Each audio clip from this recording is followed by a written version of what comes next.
మరునాటి ప్రభాత వేళ జనకుడు విశ్వామిత్రుని స్వాగతించి, బ్రహ్మర్షి, ఊరకరారు మహాత్ములు తమ ఆగమన కారణం నివేదిస్తే అది నెరవేర్చుటకు సంసిద్ధంగా ఉన్నాను అని వినయంగా చేతులు జోడించి పలికాడు.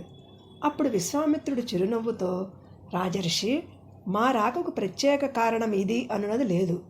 మా రామలక్ష్మణులు మీ దగ్గర ఉన్న దివ్యధనుస్సును చూడాలనే కోరికతో నన్ను అనుసరించి వచ్చారు అని పలుకగా, జనకుడు పులకిత హృదయుడే, ఆహా, ఏమి నా అదృష్టం!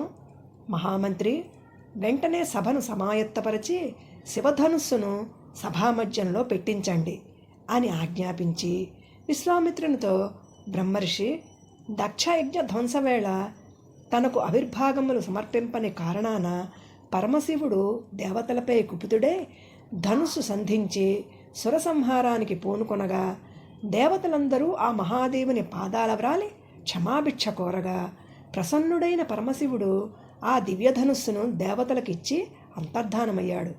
దేవతల ఆ ధనుస్సును మా వంశజుడైన నిమిచక్రవర్తికి 6వ వాడైన దేవరాతునకు న్యాసముగా ఇచ్చారు. కాలక్రమేణా ఆ దివ్యధనుస్సు నాకు లభించింది. చాలా కాలం క్రితం సంతానకాంక్షతో యాగస్థలిని దున్నుతోంటే ఆ నాగేటి చాలున ఒక బాల ఉద్భవించింది. ఆమెకు సీత అని పేరు పెట్టి అల్లారు ముద్దుగా పెంచాను.